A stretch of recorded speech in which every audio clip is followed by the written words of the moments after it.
Selamat datang di channel kami, jangan lupa like dan subscribe channel di bawah ini.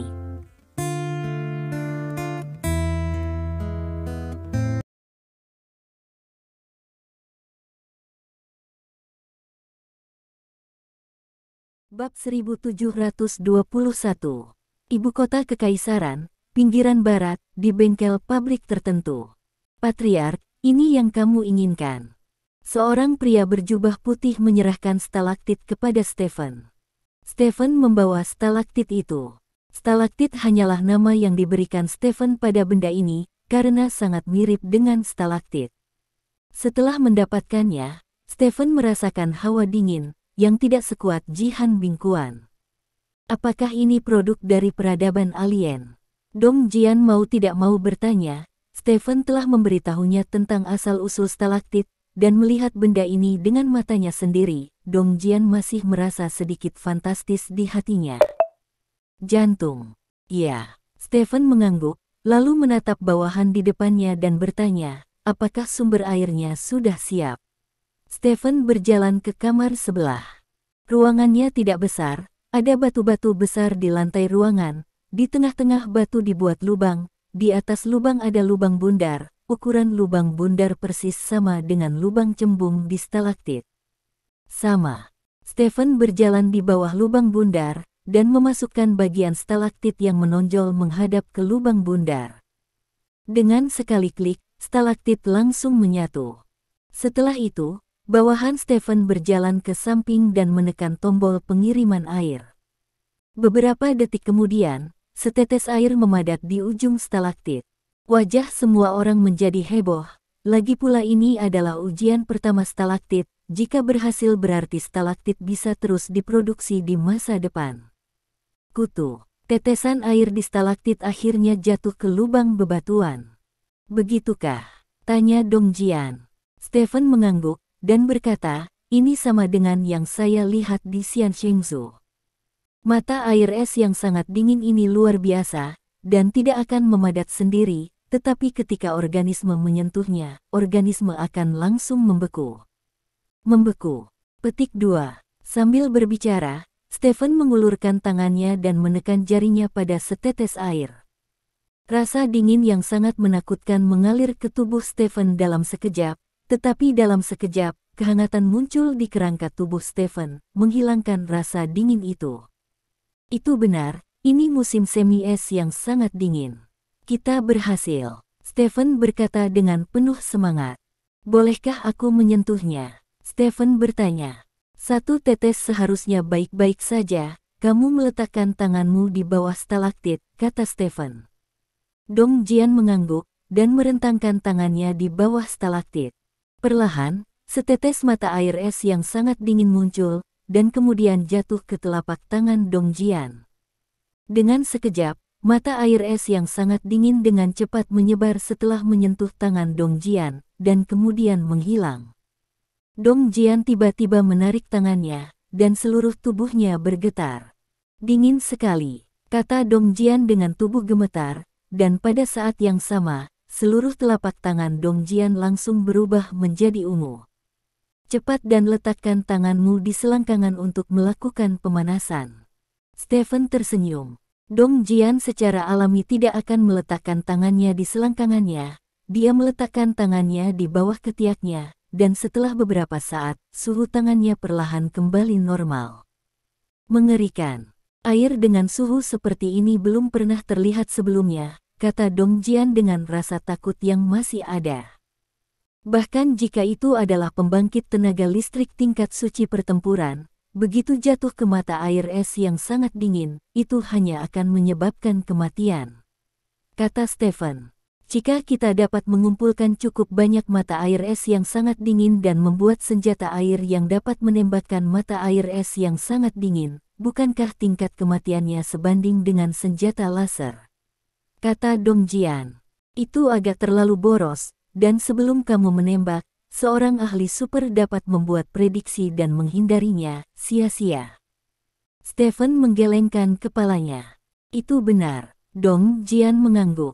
Yang ini menetes di sini dulu, dan lebih banyak bahan mentah akan dikirim nanti. Yang harus kamu lakukan adalah membuat bahan mentah itu menjadi stalaktit. Semakin banyak semakin baik, mengerti? Stephen berkata kepada bawahannya. Ya, Patriark. Bawahan itu mengangguk. Dong Jian, ayo pergi, kata Stephen, memimpin Dong Jian keluar. Di luar pabrik, Stephen dan Dong Jian masuk ke mobil. Dong Jian bertugas mengemudi, dan Stephen duduk di barisan belakang. Bab 1722. Patriark, saya baru saja menerima berita bahwa keluarga Li telah menginvestasikan sejumlah besar uang untuk membeli batu giok hijau kekaisaran berkualitas tinggi di pasar. Sepertinya mereka juga ingin mendapatkan bagian dari masalah ini. Dong Jian berkata sambil mengemudi. Tampaknya Li Xin masih belum menyerah, tapi ini cukup bagus. Butuh banyak usaha untuk membersihkan keluarga Li. Jika dia bersikeras untuk melompat ke dalam lubang batu giok hijau kaisar, itu akan menyelamatkan kami sangat penting, kata Stephen. Menurut tren saat ini, jaringan bisa ditutup setelah tahun depan, kata Dong Jian. Setelah tahun depan, segera, Stephen melihat keluar jendela sambil tersenyum. Tidak ada salju di ibu kota kekaisaran selama beberapa hari terakhir, dan cuacanya bagus, tapi sedikit kering. Dong Jian, apakah kamu akan sendirian tahun ini? Stephen tiba-tiba bertanya. Bukankah selalu seperti ini? Dong Jian berkata sambil tersenyum. Ini tentang usia, dan inilah waktunya untuk memikirkan hal-hal besar dalam hidup, kata Stephen. Jika kamu tidak menikah, kamu tidak akan punya anak. Jika kamu tidak punya anak, kamu tidak perlu memikirkan masa depan. Kamu dapat berkonsentrasi untuk membantu Patriark, itu bagus. Dong Jian dikatakan. Saya tidak tahu bagaimana menjawab kata-kata Anda, kata Stephen sambil tersenyum. Pada saat ini, ponsel Stephen tiba-tiba berdering. Telepon itu dari Huang Tingjun. Stephen sepertinya telah mengantisipasi sesuatu, mengangkat teleponnya dan bertanya langsung, apakah tanggal pernikahan sudah ditetapkan? Bagaimana kamu tahu? Huang Tingjun bertanya dengan heran. Bagaimana lagi kita bisa mengatakan bahwa kita bersaudara? Kata Stephen. Begini, saya berencana untuk mendapatkan sertifikat terlebih dahulu dengan Meng Jie, dan kemudian melakukan perjalanan selama tahun baru Imlek untuk menikah, kata Huang Tingjun. Apakah tidak ada perjamuan? Stephen bertanya. Meng Jie tidak berpikir itu perlu. Aku akan mengikuti perintahnya, kata Huang Tingjun. Tidak apa-apa, kamu bisa melakukan apapun yang kamu mau, itu urusanmu, kata Stephen.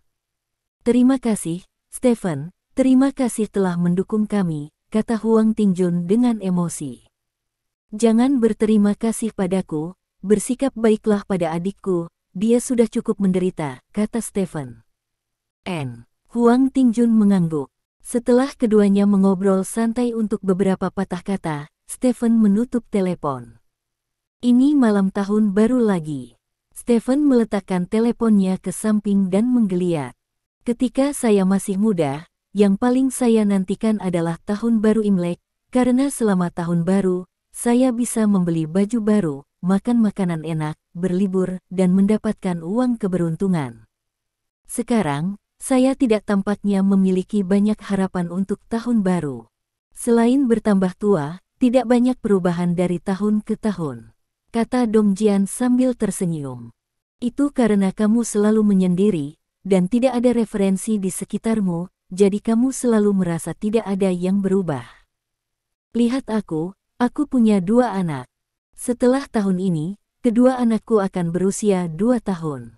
Anak tumbuh dari hari ke hari. Dengan 2 referensi ini, perasaan saya berbeda dari perasaan Anda, kata Stephen.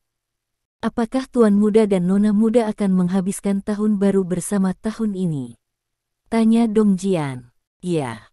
Stephen mengangguk. Gu Feiyan dan Yao Jing telah mengesampingkan keluhan mereka dan membentuk aliansi, jadi mereka secara alami akan menghabiskan tahun ini bersama.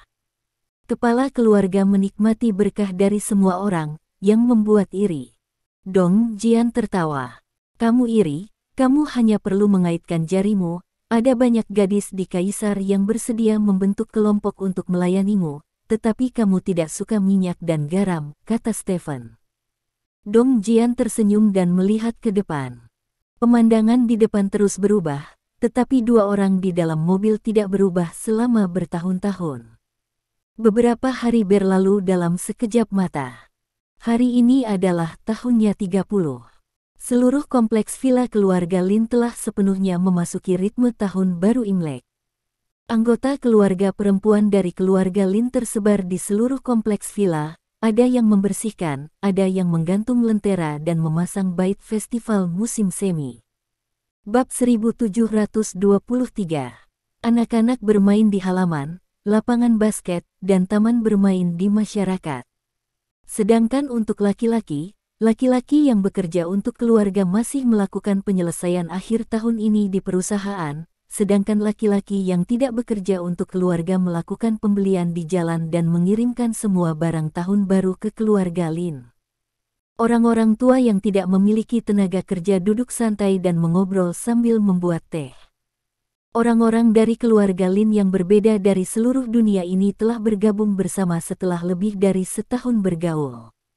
Bahkan jika mereka memiliki bahasa yang berbeda, aturan mahjong yang berbeda, dan hobi yang berbeda, mereka masih bisa bermain bersama. Seluruh keluarga Lin seperti surga, semua orang hidup dalam harmoni. Sebagai kepala keluarga Lin, Stephen juga pergi ke perusahaan pagi ini. Waktu liburan grup Lin adalah pukul 12 siang pada malam tahun baru. Setelah pukul 12, grup Lin akan secara resmi memasuki liburan tahunan 1 minggu. Dan setelah seminggu, beberapa departemen penting akan mulai bekerja. Bos, bolehkah saya mendiskusikan sesuatu dengan Anda? Zhao Meng berdiri di depan pintu dan bertanya dengan hati-hati. Ada apa? Stephen bertanya. Bolehkah aku pergi ke rumahmu untuk memberi salam tahun baru selamat tahun baru Imlek? Aku akan membawa orang tuaku, mereka semua ingin pergi, kata Zhao Meng. Saya tidak punya waktu dari hari pertama hingga hari ketiga tahun baru. Setelah hari keempat, saya bisa melakukannya dari jam 10 pagi sampai jam 16 pagi, kata Stephen. Ayo, izinkan saya memberitahu Anda terlebih dahulu jika saya pergi. Zhao Meng berkata dengan bersemangat. Masuk. Stephen mengaitkan jarinya ke Zhao Meng. Ada apa? Zhao Meng berjalan ke Stephen dan bertanya. Stephen mengeluarkan tas dari laci dan meletakkannya di atas meja. Ini adalah hadiah tahun baru untukmu, ambil kembali, kata Stephen. Aku masih punya hadiah. Zhao Meng mengambil tas itu dan melihatnya dengan heran. Ada perhiasan dan kosmetik di dalamnya, semuanya sangat mahal. Kamu baru saja bergabung dengan perusahaan belum lama ini, dan bonus akhir tahun bukan bagianmu, jadi aku akan memberimu ini. Tidak apa-apa, kamu bisa keluar, kata Stephen. Baik, Zhao Meng mengangguk, dan berjalan keluar dengan gembira. Ngomong-ngomong, perhatikan selamat tahun baru Imlek, wanita Zhao cucu itu memiliki banyak pemikiran, kata Stephen. Jangan khawatir, saya tidak akan melanggar hukum atau melanggar moralitas, saya tidak takut padanya. Zhao Meng tersenyum penuh kemenangan dan berjalan keluar dari kantor Stephen. Setelah Zhao Meng pergi, Stephen memasang beberapa tas dan meninggalkan kantornya. Bagi masyarakat Longguo, makna festival musim semi jauh lebih penting daripada hari tahun baru. Stephen tidak boleh memberikan hadiah pada hari tahun baru, tetapi festival musim semi tidak boleh memberikan hadiah. Memberi hadiah adalah sebuah ilmu. Kapan memberi dan jenis hadiah apa yang harus diberikan, Anda harus sangat teliti. Memberi hadiah pada waktu yang salah, atau memberikan hadiah yang tidak disukai orang lain pada waktu yang tepat, akan membuat hal yang baik menjadi buruk, bahkan lebih buruk. Stephen pergi dari perusahaan dan pergi ke sekolah film terlebih dahulu. Sekolah film sudah libur, tapi masih ada beberapa siswa yang tetap bersekolah, dan Yesan adalah salah satunya. Alasan dia tetap bersekolah sangat sederhana. Dia akan segera berpartisipasi dalam pembuatan film serial TV beranggaran kecil di tahun depan. Sekarang sutradara telah mengirimkan naskah dan sebagainya. Jika dia pulang, dia sudah terkenal dia harus menghadapi pengepungan 7 bibi dan 8 bibi, jadi dia tidak akan punya waktu untuk membaca naskah dan menghafal dialognya, jadi dia tidak akan pulang selama tahun baru Imlek tahun ini, jadi dia akan melakukannya tinggal di asrama kosong, baca naskah dan hafalkan baris-barisnya, dan siapkan materi yang relevan untuk ujian masuk pascasarjana. Benar, Ye-san akan mengikuti ujian masuk pascasarjana. Saat itu jam 1.30 siang, Ye-san baru saja menyelesaikan makan siangnya dan sedang membaca naskah di asrama. Kali ini pertunjukannya tidak dilakukan oleh Stephen, tetapi oleh perusahaan film lain. Setelah menonton film yang dibuatnya, perusahaan film ini secara khusus menemukan agennya dan mengatakan bahwa mereka berharap dia akan menjadi aktris utama dalam drama baru mereka. Protagonis, ini sangat mengejutkan Ye-san. Dia berpikir bahwa dengan dirilisnya, Zona 9, karir aktingnya akan segera jatuh ke bawah, tetapi dia tidak menyangka bahwa perusahaan film dan televisi akan memintanya untuk membuat film. Setelah itu, Ye-san juga pergi untuk mencari tahu. Dikatakan bahwa tidak lama setelah film tersebut dirilis, Stephen menghajar penghasut yang menyebabkan film tersebut dirilis. Hal ini tidak diragukan lagi mengirimkan sinyal ke banyak praktisi film bahwa Stephen tidak melakukannya jangan membujuk pihak lain. Dalam keadaan seperti itu, perusahaan film dan televisi itu tentu saja tidak perlu khawatir meminta Ye-san membuat film akan membawa masalah bagi diri mereka sendiri. Itulah mengapa perusahaan film dan televisi mendatangi mereka. Bang bang bang, pintu asrama berbunyi. Ye-san sedikit terkejut, setidaknya ada beberapa orang yang masih hidup di seluruh gedung asrama saat ini, mengapa orang masih datang untuk menemukannya? Bab 1724. Ye-san pergi ke pintu dan membukanya, hanya untuk menemukan seorang pria yang dikenalnya berdiri di luar. Bos Lin. Ye-san melompat ke Stephen dengan penuh semangat. Stephen memeluk Ye-san. Ye-san mengenakan setelan yoga yang pas, pinggangnya terbuka, dan tangan Stephen berada tepat di pinggangnya. Tidak ada lemak sama sekali, halus tapi tidak berminyak, sempurna. Stephen menghela nafas, lalu mendorong Ye-san pergi dan berkata, "Aku mendengar dari orang-orang di bawah bahwa kamu tidak pulang untuk tahun baru, jadi aku datang ingin bertemu denganmu." "Terima kasih, Tuan Lin," kata Ye-san bersemangat, lalu melangkah ke samping dan berkata, "Bos Lin, silakan masuk." Petik 2. Ya. Stephen mengangguk dan berjalan ke kamar Ye-san. Hanya ada 3 tempat tidur di asrama, 2 di antaranya tidak memiliki tempat tidur dan barang-barang lainnya, dan tempat tidur lainnya tidak hanya memiliki tempat tidur, tetapi juga beberapa barang pribadi anak perempuan. Melihat Stephen menatap barang-barang di tempat tidurnya, Ye-san tersipu dan berlari ke tempat tidur dan menutupi barang-barang di tempat tidur di bawah selimut. "Aku akan memberimu beberapa hadiah." Stephen mengalihkan pandangannya dan meletakkan tas di tangannya di atas meja. "Hadiah untukku." Ye-san berjalan ke tas dengan terkejut, membuka tas itu dan melihat ke dalam. "Beberapa perhiasan, kamu bisa memakainya nanti saat pergi ke pesta teman, atau beberapa acara penting," kata Stephen singkat. Ye-san melihat perhiasan di dalam tas, matanya langsung berbinar. Dia meletakkan tas itu dan berlari ke Stephen dengan penuh semangat dan memeluk Stephen dengan erat. "Terima kasih, Tuan Lin, terima kasih telah memikirkan saya begitu banyak," kata Ye-san. "Yah, tidak apa-apa." Batuk-batuk, "Terima kasih, jangan jilat telingaku kamu, hei, aku tidak di sini." Petik 2. Stephen ingin mengatakan sesuatu, tetapi Ye-san, yang terlalu senang dan bersemangat, telah melancarkan serangan gila terhadapnya. Di asrama kosong ini, awan dan hujan diaduk. Setengah jam kemudian, Stephen mengemasi pakaiannya dan keluar dari asrama. "Tidak mungkin seperti ini di masa depan. Hanya aku yang menginginkannya, bukan kamu, kamu harus membedakan antara prioritas." Stephen berdiri di depan pintu dan berkata dengan sungguh-sungguh, "Ya, begitu." Ye-san penuh cinta, dan terus menganggukkan kepalanya. Stephen berbalik dan pergi, memikirkan tentang apa yang terjadi di ruangan tadi saat dia berjalan. Wanita yang telah berlatih menari ini benar-benar berbeda. Setengah jam kemudian, Stephen memarkir mobilnya di area pemukiman kelas atas. Lingkungan ini bisa dikatakan menduduki peringkat pertama di seluruh ibu kota kekaisaran, dan semuanya berlantai datar, konon banyak selebritas tinggal di sini. Stephen mendekati salah satu bangunan dengan sebuah kotak di tangannya, dan kemudian sampai di lantai 8 gedung itu. Stephen membunyikan bel satu-satunya pintu di lantai 8. Setelah beberapa saat, pintu terbuka, dan Dong Jian berdiri di belakangnya. Patriark, Dong Jian sepertinya tahu bahwa Stephen akan datang, dan mengangguk sambil tersenyum.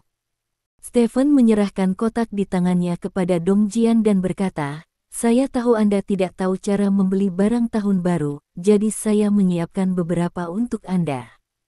"Terima kasih, Patriark," kata Dong Jian memegang kotak itu. "Saya masih harus pergi ke rumah Wang Hai, jadi saya tidak akan masuk. Saya akan membicarakannya setelah 1 tahun," kata Stephen. "Oke." Dong Jian mengangguk. Meninggalkan Dong Jian, Stephen pergi ke rumah Wang Hai lagi, mengirimi Wang Hai beberapa barang tahun baru, dan kemudian bergegas ke tempat berikutnya tanpa henti. Baru pada pukul 4.30 sore Stephen selesai mengantarkan semua barang dan kembali ke rumah. Semua orang kepercayaan Stephen menerima hadiah dari Stephen. Hadiah setiap orang berbeda, dan Stephen membuatnya untuk satu sama lain. Stephen mengemudikan mobil ke kompleks keluarga Lin. Suasana pergantian tahun di seluruh masyarakat sudah sangat berat. Stephen mengemudikan mobil kembali ke rumahnya. Bait festival musim semi telah ditempel di pintu rumah, pintunya terbuka sedikit, dan suara anak-anak bermain terdengar di dalam. Stephen membuka pintu dan masuk, hanya untuk menemukan bahwa Lin Waner sedang bermain dengan Lin Ankang dan Lin Ansi. Bab 1725. Lin Ankang bisa berjalan sekarang karena tulang komandan di tubuhnya, dan dia berjalan di belakang Lin Waner. Lin Ansi sangat pendiam, duduk di tanah menyaksikan saudara perempuannya bermain dengan saudara laki-lakinya, memiringkan kepalanya, bergumam dari waktu ke waktu, "Saya tidak tahu apa yang saya bicarakan." Gu Feiyan duduk di samping dan memperhatikan ketiga anak itu, mencegah bahaya bagi mereka bertiga. Di dapur, Yao Jing sedang memasak dengan celemek. Berbeda dengan tahun baru sebelumnya, malam tahun baru tahun ini diatur oleh Stephen di rumah. Pertama, hubungan antara Yao Jing dan Gu Feiyan sangat dekat, sehingga tidak perlu khawatir di mana merayakan tahun baru. Kedua, juga karena tempat ini sekarang menjadi fondasi keluarga Lin, dia tidak peduli di mana dia menghabiskan hari tahun baru, tetapi festival musim semi harus tetap ada di sini. Stephen melepas mantelnya, duduk di tanah dan mulai bermain dengan ketiga anaknya. Gu Feiyan bersujud pada biji melon dan menatap beberapa orang sambil tersenyum. Yao Jing mengeluarkan hidangan dari waktu ke waktu dan meletakkannya di atas meja makan. Ada rasa yang disebut rumah di villa. Malam tiba. Semua orang duduk mengelilingi meja makan. Tidak hanya makanan lezat di atas meja, tetapi juga anggur berkualitas.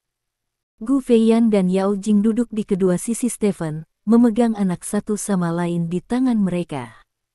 Kedua anak ini sangat akrab dengan kedua ibu ini, jadi siapapun yang menggendong kedua anaknya sangat kooperatif. Ini adalah festival musim semi pertama yang beberapa dari kita habiskan bersama. Senang sekali mengucapkan selamat. Stephen mengambil gelas anggur dan berkata. Gu Feiyan dan Yao Jing juga mengambil gelas anggur, sementara Lin Waner mengambil jusnya. "Saya berharap Anda selamanya muda dan cantik, dan saya berharap Bao-Bao dan Waner tumbuh dengan sehat," kata Stephen.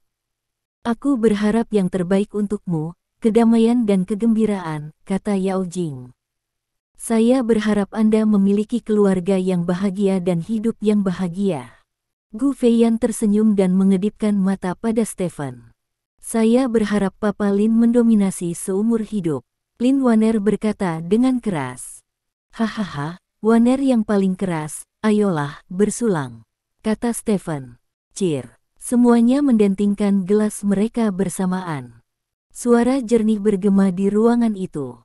Teman-teman penonton yang terhormat, bel tahun baru akan berbunyi, ayo hitung mundur. Suara antusias pembawa acara terdengar dari TV. Namun, tidak ada seorang pun di keluarga Stephen. Tidak hanya tidak ada seorang pun di rumah Stephen, tetapi juga tidak ada seorang pun di villa-villa lain di sekitarnya.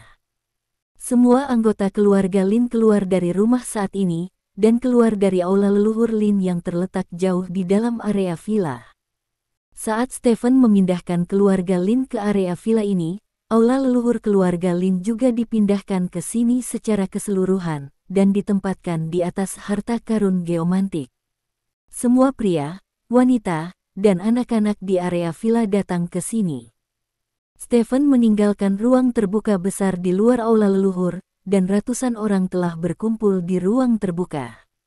Laki-laki dewasa di antara ratusan orang ini berbaris berjajar, sedangkan kerabat perempuan dan anak-anak berdiri di samping. Semua pria memegang 3 batang dupa di tangan mereka. Stephen berdiri di depan tim, dan di samping Stephen berdiri Lin Kairong dan anggota senior keluarga Lin lainnya. Beberapa dari mereka juga memegang 3 batang dupa. Di samping mereka ada layar LED, dan gala festival musim semi sedang diputar di layar. Beberapa pembawa acara pesta menghitung mundur dengan penuh semangat. Ketika hitungan mundur mencapai 0, suara berkah untuk tahun baru yang bahagia terdengar dari TV, dan suara Stephen juga terdengar di ruang terbuka. Kepala keluarga Lin, Stephen, dan semua anggota keluarga Lin akan memberi penghormatan kepada semua leluhur keluarga Lin pada hari pertama tahun baru Imlek Monyet. Stephen membungkuk kepada leluhur aula tepat di depannya saat dia berbicara. Semua orang di belakang Stephen juga membungkuk ke kuil leluhur. Kemudian, suara petasan dan kembang api terdengar. Kembang api yang cemerlang bermekaran di atas keluarga Lin. Bab 1726. Stephen memasukkan 3 batang dupa ke dalam buluh dupa, lalu menoleh untuk melihat semua orang di belakangnya. Saya berharap yang terbaik untuk Anda di tahun baru, kata Stephen sambil tersenyum. Aku berharap yang terbaik untuk Patriark. Semua orang berteriak serempak.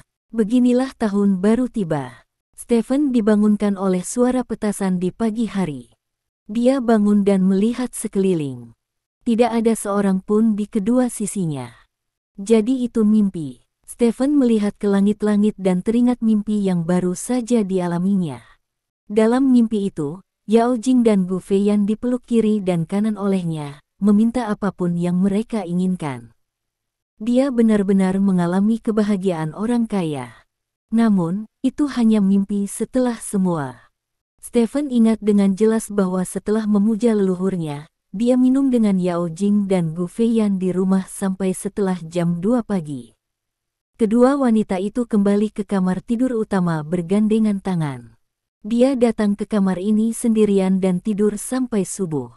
Sayang sekali aku tidak bisa bermimpi lebih lama lagi. Stephen menghela nafas, melompat dari tempat tidur, bangun dari tempat tidur, dan berjalan ke balkon. Dari posisi balkon, Anda bisa melihat sebagian besar area villa. Banyak anak yang menyalakan petasan, dan suara petasan terdengar keras dan kecil. Stephen menyandarkan dirinya di pagar pembatas dengan sebatang rokok di mulutnya. Tidak jauh dari sana, beberapa anak sedang berjongkok di tanah.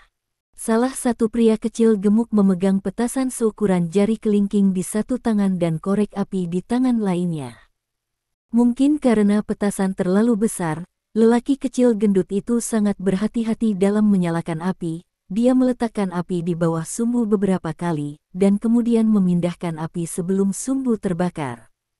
Seorang anak di sebelahnya sedang memegang kaleng soda, siap berkelahi.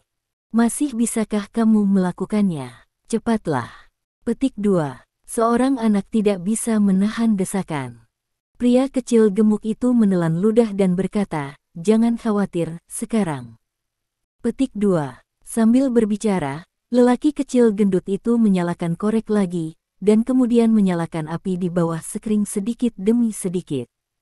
Pada saat ini, ledakan. Sebuah suara datang dari belakang, dan beberapa anak terkejut dan berserakan. Pria kecil gendut itu yang terburuk, dia berteriak dan melemparkan petasan di tangannya, lalu berbaring di tanah dengan telinga tertutup dan pantatnya cemberut. Beberapa detik kemudian, terdengar ledakan tawa tidak jauh dari sana. Pria kecil gemuk itu dengan hati-hati mengangkat kepalanya dan melihat sekeliling. Tidak ada jejak petasan yang meledak di sekitar. Ledakan. Suara teredam terdengar lagi, dan lelaki kecil gendut itu mengikuti suara itu dan menemukan bahwa suara itu berasal dari balkon Yidong Villa tidak jauh dari sana. Di balkon, sorghum aneh membuka mulutnya dengan seringai di wajahnya. Pria kecil gendut itu tidak tahu apa yang terjadi, dia bangkit dari tanah dengan marah, dan berlari ke tepi villa terlepas dari debu yang menempel di tubuhnya. Patriark, bagaimana kamu bisa menggertak seorang anak? Pria kecil gendut itu berteriak kegirangan dengan tangan di pinggul. Siapa yang menyuruhmu menggangguku tidur pagi-pagi, kata Stephen bercanda. Ini sudah jam 9 pagi, Patriark, kamu tidur larut malam dan bilang kami mengganggumu, bah. Kata pria kecil gendut itu dengan marah. Beberapa anak lain juga berlarian saat ini, berkumpul di belakang pria kecil gendut itu dan menatap Stephen dengan sedih. Suara Stephen tadi cukup membuat mereka takut. Stephen tertawa aneh, berbalik dan masuk ke kamar. Setelah beberapa saat, Stephen kembali ke balkon, dia mengangkat tangannya dan membuang benda berasap. Ah! Anak-anak di lantai bawah berteriak dan lari ke segala arah. Ledakan. Ledakan keras terdengar di awal tahun baru. Bab 1727. Setelah Stephen menyelesaikan sarapannya, dia membawa Gu Feiyan, Yao Jing, dan Lin Wan'er keluar rumah. Bau mesiu masih tercium di udara. Ada sobekan kertas merah di seluruh tanah. Di kejauhan, anak-anak tadi akhirnya berhasil meledakkan botol kok ke langit. Petasan tanpa kotoran sapi tidak lengkap. Stephen meraih tangan Lin Wan'er dan berkata dengan emosi sambil berjalan. Di mana ada ternak di kota-kota besar sekarang? Kata Gu Feiyan. Tidak ada kotoran sapi, jadi ada barang yang bisa digunakan sebagai gantinya. Stephen tertawa aneh, dan menarik Lin Wan'er ke sisi anak-anak. Anak-anak itu sangat waspada terhadap Stephen pada awalnya, tetapi setelah Stephen mengatakan bahwa dia akan mengajak mereka memainkan sesuatu yang menarik, mereka benar-benar melepaskan kewaspadaan mereka. Stephen membawa beberapa anak ke lubang lumpur, dan kemudian meminta seorang anak untuk membawa petasan. Memanfaatkan kurangnya perhatian anak itu, Stephen memotong sebagian besar sekering sepanjang jari pada petasan, dan kemudian memasukkan petasan itu ke dalam lubang lumpur. Kami menyebut permainan ini permainan para pemberani. Ini tentang menembakkan petasan untuk melihat siapa yang berlari pertama dan siapa yang terakhir. Orang yang paling berani adalah yang terakhir berlari, kata Stephen. Aku pasti yang paling berani. Pria kecil gemuk dari sebelumnya menepuk dadanya dengan berani. Cih, aku tidak tahu siapa yang mengangkat pantatnya begitu tinggi tadi. Tiba-tiba seorang anak membalas laki-laki kecil gendut itu. Pria kecil gendut itu sangat marah. Tepat ketika dia hendak mengatakan sesuatu, Stephen berkata, menjadi berani tidak didasarkan pada kata-katamu, tetapi pada tindakanmu. Aku ingin melihat siapa yang paling berani di antara kamu. Kamu harus bekerja keras. Dengarkan kata-kata Stephen. Anak-anak segera mengepalkan tangan mereka dan menatap petasan di depan mereka dengan mata tegas. Kemarilah sedikit, sapa Stephen. Beberapa anak mengepung petasan. Ingat, yang terakhir berlari adalah yang paling berani, kata Stephen. Beberapa anak mengangguk. Setelah itu, Stephen mengambil korek api dan menyalakan sekeringnya. Kulit pohon, kawat timah membuat suara mendengung. Stephen memeluk Lin Wan'er, berbalik dan lari. Sebelum beberapa anak yang ingin membuktikan diri sebagai yang paling berani bisa bereaksi, petasan di lubang lumpur meledak. Ledakan. Terdengar ledakan keras dan lumpur terciprat kemana-mana. Tanah yang lengket ini mengubah beberapa anak menjadi patung tanah liat. Di kejauhan, tawa nakal Stephen datang. Beberapa anak saling memandang. Nah, Bu, pria kecil gendut itu menangis dan berlari ke rumahnya. Anak-anak yang lain melakukan hal yang sama, dan berlari menuju rumah masing-masing. Kamu mengatakan bahwa bosmu, patriark keluarga Lin, sebenarnya menggertak anak-anak ini, kamu tidak naif. Yao Jing berkata dengan marah. Bocah cilik ini mengganggu mimpiku.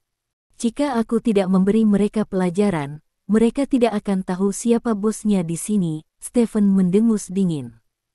Jika bukan karena anak-anak ini, aku akan membunuh kalian semua dalam mimpiku. Seorang pria adalah remaja sampai dia mati. Gu Feiyan berkata sambil tersenyum, dia juga tahu bahwa Stephen sedang bermain dengan anak-anak itu, tetapi dia tidak menyadari bahwa Stephen keluar untuk membalas dendam. Beberapa orang mengobrol sambil berjalan-jalan di sekitar danau buatan di komunitas tersebut. Dari waktu ke waktu di jalan, saya bisa melihat keluarga Lin yang keluar untuk bermain bersama keluarga mereka. Setelah saling menyapa sebentar, mereka melanjutkan perjalanannya sendiri. Pada saat ini, Lin Kairong berlari ke arah Stephen. Patriark, karavan yang datang untuk memberi salam tahun baru telah memblokir jalan, kata Lin Kairong dengan napas berat. Bab 1728. Stephen melihat jam tangannya, sudah jam 10 pagi. Saya harus keluar untuk memberi salam tahun baru, dan saya akan menyerahkan orang-orang itu kepada Anda, Feiyan, Jingjing, saya tidak akan kembali untuk makan siang pada siang hari, kata Stephen. Ya. Gu Feiyan dan Yao Jing mengangguk bersama. Bagi mereka yang ada di masyarakat, sangat penting untuk keluar untuk memberi salam tahun baru pada hari pertama tahun baru. Jika salam tahun baru bagus, tahun baru mungkin lepas landas. Jika Anda tidak berdoa dengan baik, Anda mungkin tidak memiliki tahun yang baik. Keluarga Lin tidak kekurangan orang untuk memberi salam tahun baru, karena identitas Stephen ada di sana, baik dalam seni bela diri, bisnis, atau bahkan pejabat. Banyak orang memilih untuk memberi salam tahun baru kepada Stephen hari ini.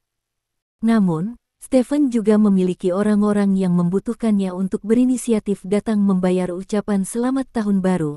Tentunya ucapan selamat tahun baru di rumah ini hanya bisa diserahkan kepada orang lain.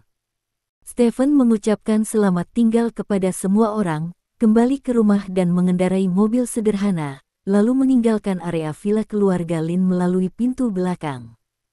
Pukul 9:30, Stephen duduk di mobil Aki dan menuju ke rumah Zhao Sijun. Beberapa menit kemudian, mobil Aki berhenti di depan rumah Zhao. Stephen keluar dari mobil dan melihat sekelompok orang yang berdiri di depan rumah Zhao.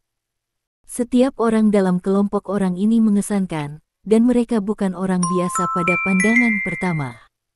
Stephen bertemu dengan beberapa orang yang hanya bisa dilihat di siaran berita pada hari kerja. Orang-orang ini semua ada di sini untuk memberi salam tahun baru kepada Tuan Zhao. Orang-orang ini juga melihat Stephen, dan banyak dari mereka mengangguk ke arah Stephen sebagai salam. Stephen memutar tas dan berjalan ke pintu, berlama-lama di pintu. Stephen berbaris dengan jujur. Orang-orang yang mengantri di sini adalah semua orang berstatus, dan tidak baik untuk mengantre, seorang pria paruh baya mengingatkan. Stephen ragu sejenak, dan mengambil beberapa langkah menuju pintu. Keluarga Zhao di depan pintu menghentikan Stephen. Lin Longwang, silakan pergi ke ujung untuk berbaris. Untuk memberi salam tahun baru kepada lelaki tua itu, Anda harus memperhatikan siapa yang datang pertama, dilayani terlebih dahulu, kata keluarga Zhao. Banyak orang yang antri menunjukkan ekspresi mengejek. Dari sudut pandang mereka, Stephen terbiasa menjadi sombong di luar, dan menganggapnya sebagai di luar. Seperti yang diketahui semua orang yang mengantre di sini adalah orang penting dari dunia luar. Ada begitu banyak bos besar yang harus mengantri, jadi kamu, Stephen, tidak perlu mengantri. Pada saat ini, Stephen berbicara. Sebenarnya, saya bahkan tidak berniat untuk masuk. Saya hanya datang untuk memberi orang tua itu teh. Apakah orang tua itu tidak suka teh? Saya baru saja menerima setumpuk teh yang baik setahun yang lalu. Tolong kirimkan ke orang tua, kata Stephen, meletakkan teh di tangannya. Tas itu diserahkan kepada keluarga Zhao di depan mereka. Apakah kamu tidak masuk untuk memberi salam tahun baru? Keluarga Zhao tertegun dan bertanya dengan curiga. Tidak, ada hal lain yang harus disibukkan, jadi saya tidak akan masuk, saya akan pergi dulu. Stephen berkata, saling mengepalkan, dan kemudian mengangguk ke orang-orang besar yang mengantri. Setelah menyelesaikan ini, Stephen berbalik dan pergi, meninggalkan semua orang dengan punggung yang apik. Tinggalkan saja seperti ini. Semua orang tercengang. Semua orang mengira Stephen ada di sini untuk memberi salam tahun baru kepada Tuan Zhao, tetapi mereka tidak menyangka dia ada di sini hanya untuk mengantarkan teh. Keluarga Zhao tepat di depan mereka, tetapi mereka hanya membagikan sepotong teh. Perilaku ini mengejutkan semua orang yang hadir. Apakah ada yang lebih penting daripada memberikan salam tahun baru kepada Tuan Zhao? Jika Anda tidak datang, maka tidak apa-apa, tetapi karena Anda di sini, Anda hanya pergi dengan teh Anda. Anda tidak menganggap serius Tuan Zhao, bukan? Pada saat ini, seorang anggota keluarga Zhao berlari keluar dari halaman dan langsung berlari ke arah Stephen di kejauhan. Sambil berlari, anggota keluarga Zhao itu berteriak, Tuan Lin, tunggu sebentar, orang tua itu membiarkan Anda masuk. Petik 2. Hah. Semua bos di sekitar tercengang. Tidak ada yang menyangka Stephen, yang baru saja datang untuk memberikan hadiah, akan meminta Tuan Zhao untuk mengirim seseorang untuk membujuknya agar tetap tinggal. Mengapa? Meskipun Stephen masih muda, kaya, dan tangguh, tinjunya keras, tidak satu pun dari orang-orang yang hadir ini adalah pahlawan, yang bukan karakter tangguh. Mengapa Tuan Zhao hanya mengirim seseorang untuk menjaga Stephen? Tepat ketika semua orang bingung dengan perilaku Tuan Zhao, kata-kata Stephen membuat orang-orang besar ini mendesak untuk mencekiknya. Lalu apa? Aku masih punya banyak hal yang harus dilakukan, jadi aku tidak akan masuk dan mengganggu orang tua itu. Kata Stephen. Apa? Dia benar-benar menolak bujukan lelaki tua itu. Semua orang hanya merasakan otak mereka berdengung. Ketika mereka datang untuk memberikan salam tahun baru kepada lelaki tua itu, semua orang harus berbaris dalam urutan pertama datang, pertama dilayani, dan setiap orang hanya punya waktu 5 menit untuk bertemu lelaki tua itu. Tetapi sekarang, Pak Tua Zhao mengambil inisiatif untuk memanggil Stephen, tetapi Stephen sama sekali tidak senang diserahkan oleh Kaisar. Sebaliknya, dia memberitahu Kaisar bahwa saya tidak enak badan hari ini dan tidak dapat melakukan apapun kepadamu. Keberanian dan kepercayaan diri macam apa ini? Bab 1729. Banyak orang berharap mereka bisa melompat keluar dan memarahi Stephen karena tidak tahu harus berbuat apa, tetapi mengingat status mereka, semua orang hanya bisa memarahi Stephen di dalam hati mereka.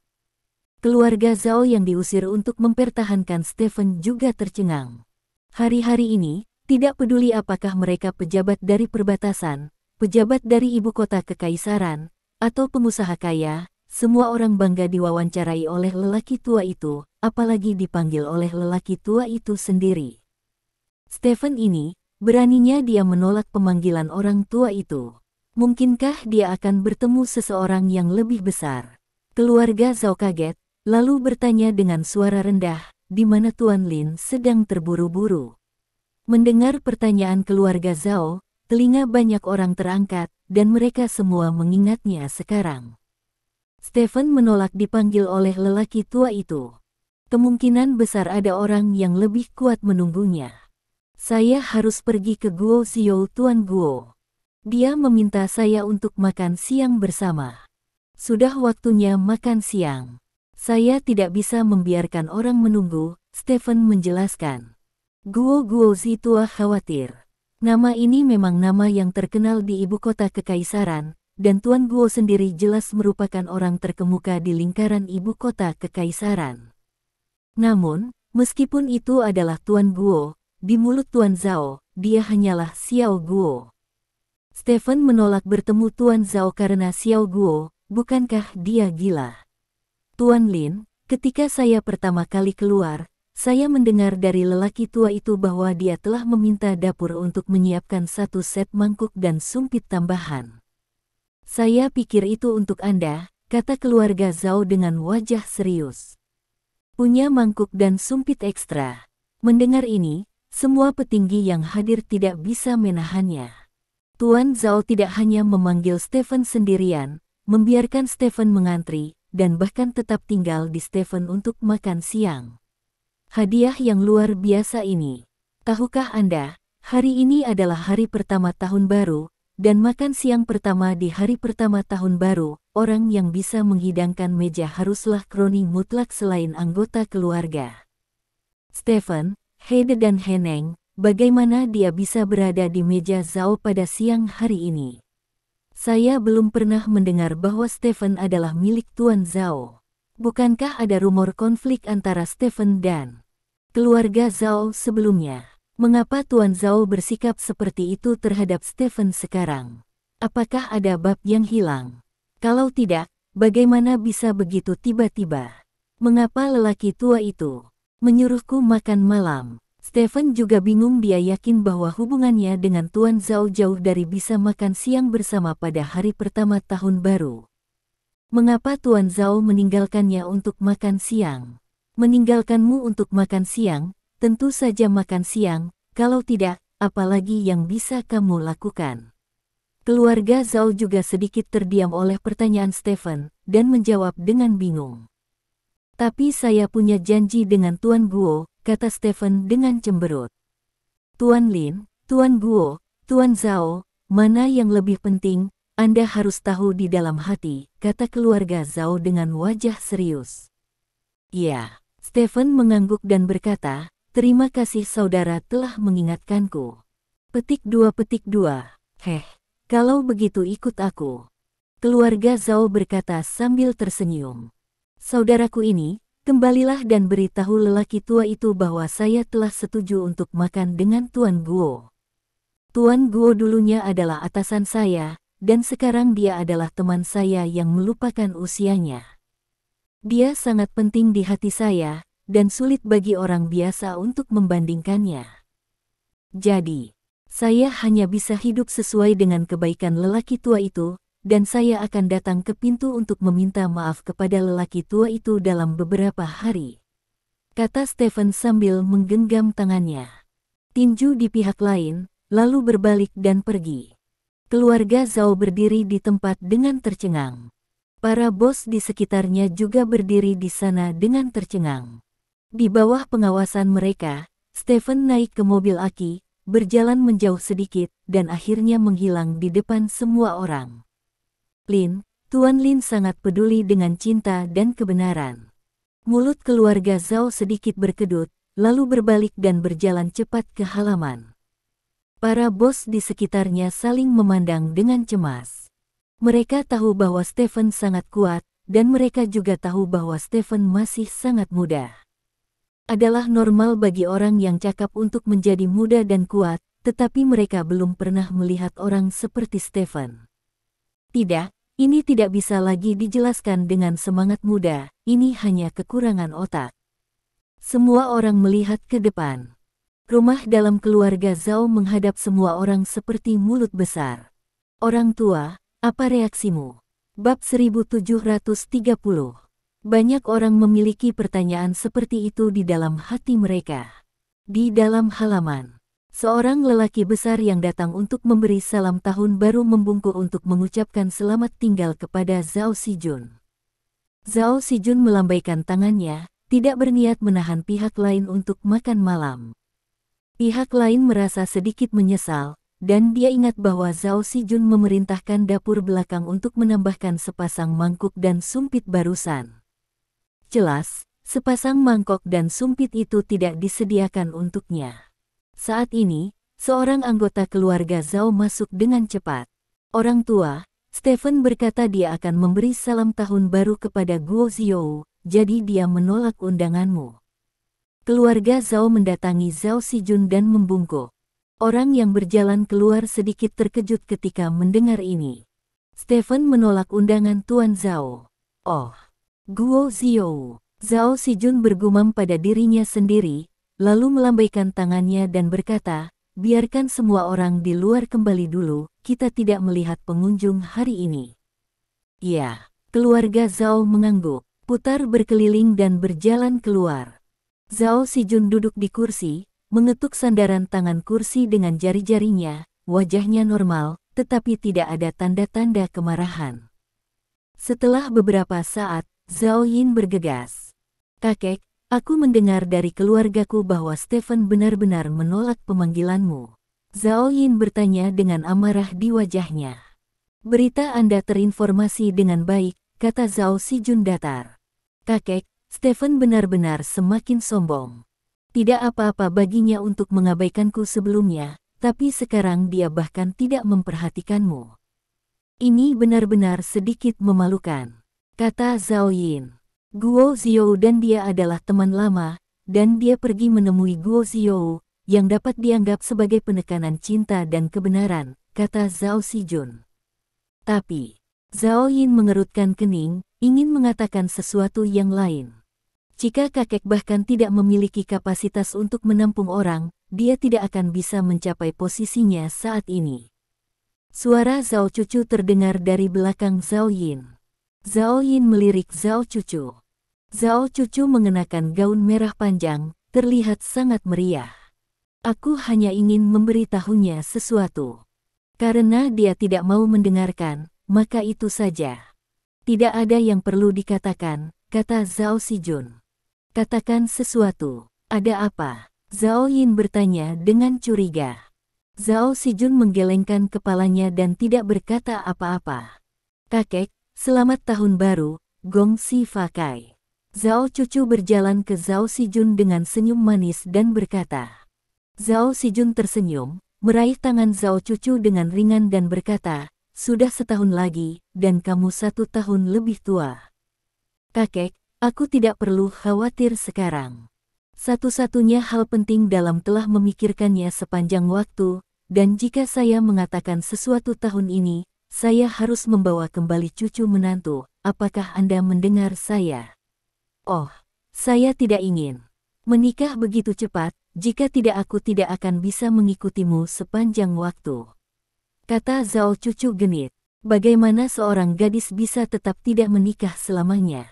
Lihatlah kakakmu, kamu memiliki beberapa anak. Mari kita lihat dirimu. Jika kamu tidak dapat menemukannya tahun ini, jangan menghabiskan tahun baru di rumah tahun depan. Zhao, kata si Jun. Kalau begitu aku tidak bisa begitu saja menemukan seseorang yang salah padaku. Zhao Cucu cemberut. Ada begitu banyak talenta muda di ibu kota kekaisaran, tetapi tidak ada yang menarik perhatianmu. Zhao Sijun bertanya. Ya, ada, tapi mereka bahkan punya 2 anak, kata Zhao Cucu. Kulit Zhao Sijun sedikit berubah, dan dia mendorong tangan Zhao Cucu dan berkata, keluar. Petik 2. Zhao Cucu tidak kesal, dan mengulurkan tangannya dengan senyum aneh, di mana amplop merahnya. Saya belum memberikan Anda amplop merah belum. Petik 2. Ambil amplop merah dan keluar. Kata Zhao Sijun dari dia mengeluarkan amplop merah yang telah dia siapkan di sakunya dan melemparkannya ke Zhao Cucu. Zhao Cucu tersenyum dan mengambil amplop merah itu, membungkuk pada Zhao Sijun, lalu berbalik dan berjalan keluar. Zhao Yin di samping mengerutkan kening dan berkata, kakek, orang yang dibicarakan cucu adalah Stephen, kan? Petik 2. Kamu juga ambil amplop merahmu dan keluar. Zhao Sijun melemparkan amplop merah itu ke Zhao Yin. Zhao Yin mengambil amplop merah dan bergumam dengan ekspresi muram, bukannya aku membuatmu marah, mengapa kamu marah padaku? Petik 2. Cepat keluar dari sini. Zhao Sijun berkata dengan marah. Ya. Zhao Yin membungkuk pada Zhao Sijun dengan sedih, lalu berbalik dan pergi. Setelah keduanya pergi, Zhao Sijun sedikit mengernyit. Sisi lain. Terima kasih. Sampai jumpa di bab selanjutnya.